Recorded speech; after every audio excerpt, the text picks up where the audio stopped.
let's talk pantry essentials today. Things I think are useful to have in your kitchen so that you are prepared to cook a lot of different dishes, switch gears midweek, whatever it is you need.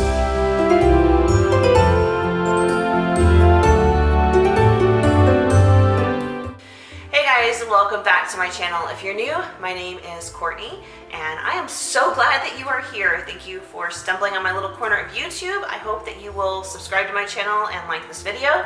I tend to put out a lot of mom and housewife homemaking kind of content here. We are a homeschooling family. I do grocery hauls every week. I do what's for dinner videos. Sometimes I do meal prepping videos and different things like that. Sometimes it's cleaning, all kinds of stuff. So if you're into that, click that subscribe button and that notification bell so you can keep up with all of the things that I have going on. Typically I try to do 3 videos a week, Monday, Wednesday, and Friday. All right, so what I said in the beginning, pantry essentials, let's dive right in. So I am not a professional, right? I've never gone to culinary school. These are things that I have picked up in my years of being a wife and a mom and cooking. You know, I cook at least 1 meal a day, sometimes 2, sometimes even 3. And I have learned that there are things I need to keep on hand just to make my life a little bit easier. It allows me to switch gears midweek. Maybe something is not working out with a meal that I'm trying to cook and I need to be able to throw something else together. Things that I use all the time for multiple recipes that are just handy to keep stocked instead of having to continuously repurchase and repurchase and repurchase, things like that. It's just easier to have these things on hand. So that's what I'm going to share with you guys today. Things that I consider pantry essentials. Most of them are, in fact, in my pantry. There's a few items that I will share that do get stored in my refrigerator. And there towards the very end, I'm probably going to touch on a few freezer items that I just think are convenient for me to have on hand. You guys might feel differently about it. They might not be your favorite thing, stuff like that, but it just kind of gives you an idea to run with. So anyway, let's dive right in and take a look at what I'm calling the pantry essentials.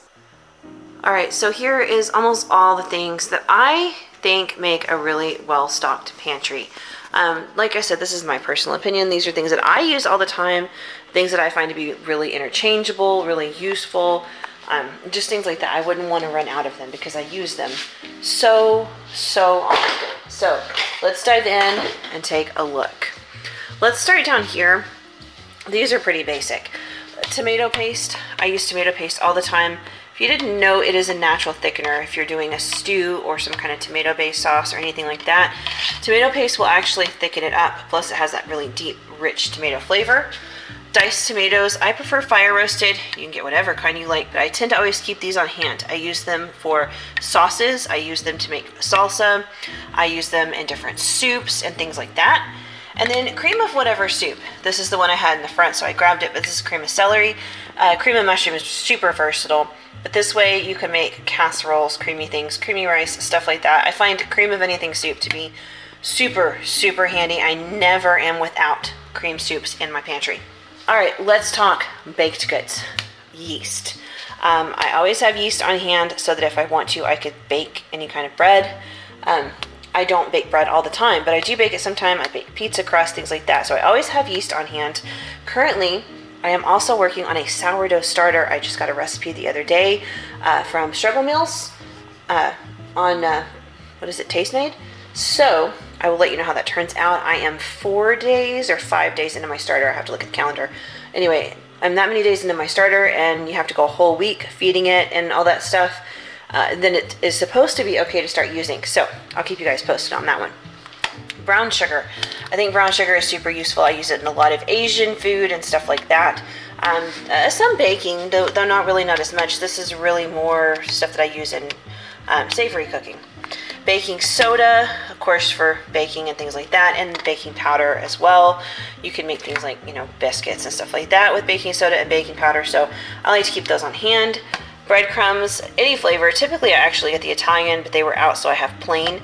I like to keep breadcrumbs on hand just because they're useful in a lot of ways. Meatballs, meatloaf, things like that. You can bread your chicken with it and bake it for homemade shake and bake. Totally up to you. Back here I have flour. Of course, you've got to have flour. I always have flour. Sugar. I'm pretty sure most people have sugar on hand. So those are what I would call like my pantry baking staples. I use them in a lot of different ways. Of course, even with sugar, I use that in savory cooking as well. So these have a lot of different uses. All right, so here's my I don't know, my pastas and my grains. Rice, always have rice. We like jasmine rice. You can use brown rice, you can use minute rice, you can use whatever rice you like. We just happen to like jasmine. I buy it from Sam's Club in big bags. So this is just what I keep in my on-hand pantry over here. And then pasta. I just pulled out my spaghetti because it was handy, but it could be elbow noodles, it could be penne, it could be lasagna noodles. It's totally up to you. I actually keep an array, so I have this one, but I also have elbow noodles and stuff like that too, because we eat a lot of pasta. But I think it is really essential to have pasta. You can make so many different things, right? You can make mac and cheese, you can make just traditional spaghetti, you can make Alfredo, you can make butter noodles. Oh man, I can't even think. Carbonara, you can make carbonara, that's so easy. And you don't even have to make hard carbonara. If you've got some bacon and some eggs and some noodles and some olive oil and garlic, you're pretty much good to go. You can make some cheater carbonara, quick and easy meal, so good and so filling. All right, let's talk fridge supplies. So I always have butter in mine, and I do use butter. I prefer salted butter, but you can get whatever kind you like. I use it for a lot of stuff. I use it in cooking, but I always have country crock, margarine, whatever you want to call it, on hand as well. Sometimes my butter's not soft, or butter's super expensive. I'd rather, if we're having like waffles or toast or something, just put this stuff on there. I've been using this as long as I can remember because I used to be too poor to be able to afford that when I was younger. So we did use this for quite some time. You can cook some really good stuff with margarine. So I like to keep both on hand. I save this for the good stuff, but this for our day-to-day uses, just because that would get expensive if I put it on everybody's toast and everybody's waffles and all that kind of stuff. So milk is really good. We typically don't drink milk in my household much just because some of us can't. My oldest does drink milk, but I don't get a whole ton of it. So I like to keep things like half and half on hand, or heavy whipping cream. I kind of rotate between the two. That way when I need to cook something that calls for some sort of dairy, I can just use these. And typically we're not doing a lot. Now if I was to make something that was going to call for like a cup of milk, I would just use our almond milk, something like that. But for regular stuff, I just keep this on hand. Alfredo, stuff like that. Like I said, this one or heavy whipping cream work great. Eggs. We go through a lot of eggs. Eggs can be your protein for your dinner. Eggs can be a binder when you're cooking. They're great for baking. I mean, they're really versatile, so I always have eggs. I buy a lot of eggs, and I always want to make sure I have plenty on hand. Garlic. So you can buy regular heads of garlic, and it actually stays good for a pretty good amount of time. I don't like having to mess with regular garlic just because it makes your hands smell, and I don't like that. It's just not an ingredient I enjoy working with. However, we need it when we're cooking. This is what I buy. This lasts a very long time. Let's see, this is good until October 25th of 2023, and I think I bought this in like October of 2021.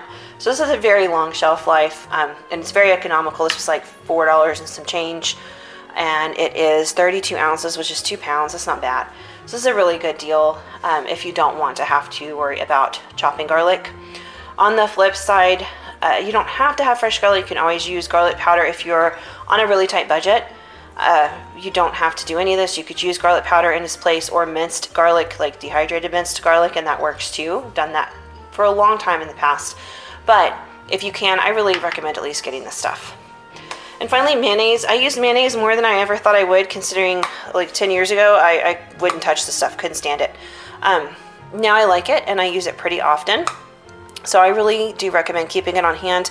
It's good for different kinds of salads and stuff like that. And I cook with it in a myriad of different ways. So it is very, very handy to have in your household.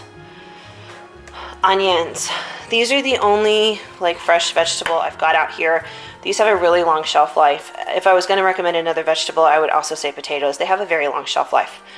I have been putting my onions in the fridge lately just because typically I would keep them where my potatoes are, in a dark corner of my pantry or something.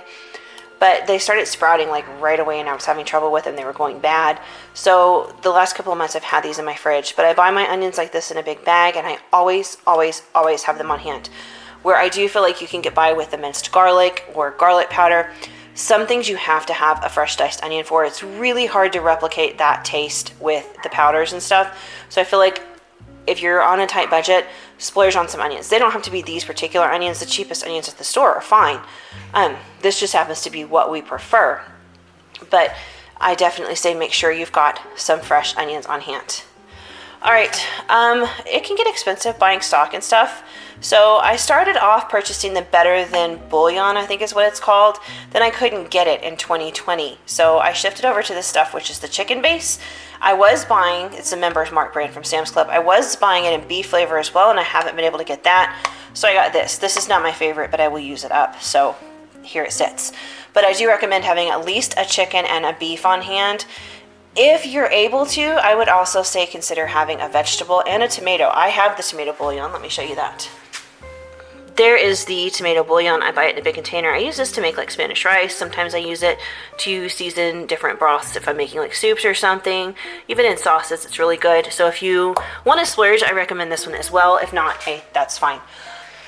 All right, so this is more like my spice bin area. Salt and pepper, obviously. You can use whatever salt and pepper you want. I like fresh ground pepper, and I like the mixed peppercorns, but just regular cheap pepper is awesome as well. And then I have a salt grinder. Sometimes I have pink Himalayan salt. Today I just have regular sea salt. You can use whatever salt you want. I just find that it is impossible to cook a really good dish without salt and pepper. Oil. So this is olive oil right here, but I always keep olive oil and vegetable oil in my pantries. Vegetable oil is good for like frying and things like that. Olive oil is good for me, more day-to-day type cooking. This is what you'll typically see me toss into my saute pan and things like that. Vanilla. This is Mexican vanilla, that's why it's black and not clear. It's not the extract. But I use this in a lot of different ways. If I was going to go out and tell you all the things I would say that I think you should have, I would also include almond extract. But as far as essentials go, vanilla. You have to have vanilla for pancakes, for French toast, for cupcakes, cakes, brownies, all that kind of stuff. Got to have vanilla. Now, I did this as just like the bare bones spices that if you ask me what it is you have to get by and nothing more, this would be my bare bones pick. Onion powder, garlic powder, paprika, Italian seasoning, and chili powder. If you're on a very tight budget, these are all the spices you have to get by. Now, if you are not on a tight budget and you want a much better stocked spice pantry, I would also include dill is one of my favorites, and it is not included in Italian seasoning, so I do like to keep that on hand. Cinnamon is very handy if you're like baking or doing anything like that. I like to have that. I do, of course, like my spice blends down here, like the Kinder spice blends. So if that's an option for you, I would recommend that. Curry powder. I use this sometimes on different dishes. Like every once in a while, I will roast cauliflower with curry powder. I use it in my dressing for the holidays. Just random things like that, but I would totally recommend that. Up here, I do have some cloves. Those are good in the fall for baking. Parsley flakes, I use those all the time in my dishes. They're not necessary, but I do like them, and if you want to splurge, I would totally buy them. Cumin, I use that whenever I make Mexican food. I don't love it, but it is necessary. Up here, as you can see, I have my spices organized a little differently this time. Celery salt, I really like celery salt. I think that it is very handy in a lot of things, especially a good Bloody Mary. Minced garlic, I use that to make some dippings oil for bread if I'm serving Italian food. Just some more spice mixes. Red pepper flakes are great to have if that's an option for you. And of course, I'll pop up here allspice, turmeric, ginger, poultry seasoning, nutmeg. Those are all super, super handy if you want to have an expanded spice rack. All right, back over here, not necessarily, I guess, what I would call a spice, but I would tie it in there. Either fresh lemon and lime, or my personal preference is the little bottles of lemon and lime juice. I would really recommend having those on hand because they can brighten a lot of things and really add an extra pop of flavor to anything you're cooking. And like I said, those little bottles are like $1. They go a long way, and they have a very long shelf life. All right, so these are definitely pantry essentials. Here I've got some greeny mustard. You don't have to have this kind. I picked this up when we were in Fredericksburg. It's really good, but you can have any kind of greeny mustard. This just happens to be what we have open right now. You can use that in a lot of different sauces and marinades and stuff. Super handy to have. It adds a ton of flavor, and you don't have to use a whole ton of ingredients to get that flavor. Honey. Honey I use in a lot of ways. For sauces, for baking, for breakfast, for snacks, all kinds of stuff. I really, really recommend honey.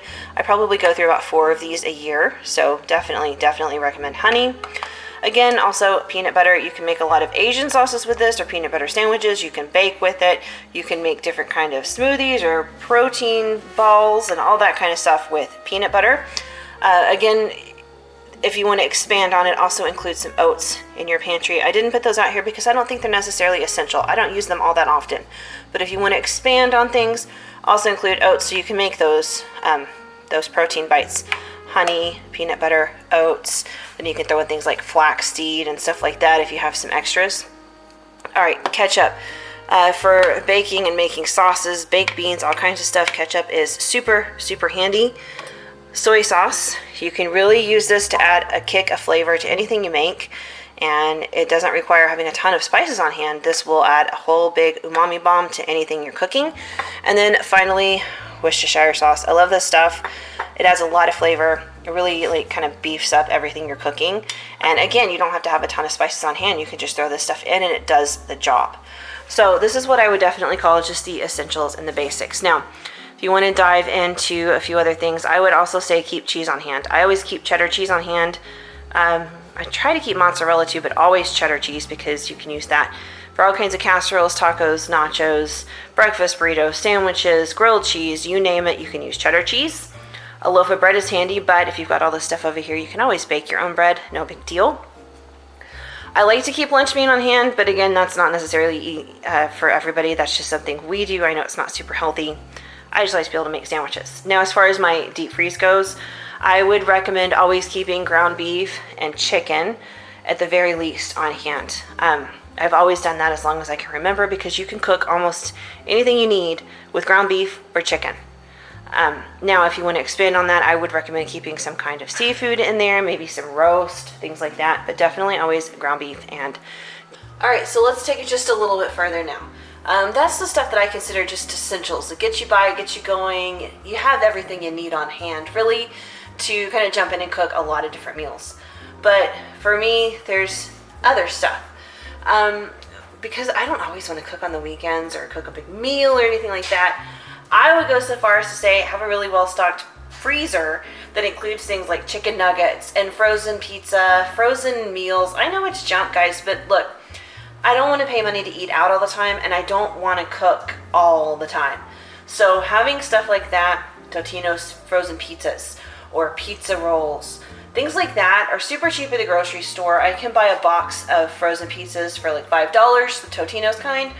That's a whole meal, and it feeds everybody. In fact, even my youngest 2 children will eat some Totino's pizza sometimes. So that's way cheaper than eating takeout, and I don't have to really do much. Sandwiches. I love having sandwich stuff on hand because it's so quick and so simple to make sandwiches for dinner. You don't have to have fancy sub rolls. Just toast up your bread or something and put everything on there. Or make a breakfast sandwich with bacon and egg and cheese. Or make a BLT. You know, I typically have lettuce and tomato anyway. Cook up some extra bacon on a Sunday morning and we've got BLTs because I have all that stuff on hand. See what I mean there? So just kind of an expanded pantry essentials for me. Things that are on hand that I don't have to cook. Canned chili. Oh my gosh, my husband loves canned chili. I can pour it over a baked potato. I just stick it in my Ninja Foodie on the air fry setting and let it cook for an hour. Pop it open and pour some of that canned chili over the top, and my husband is a happy camper. I don't have to put much work into it. It's that easy.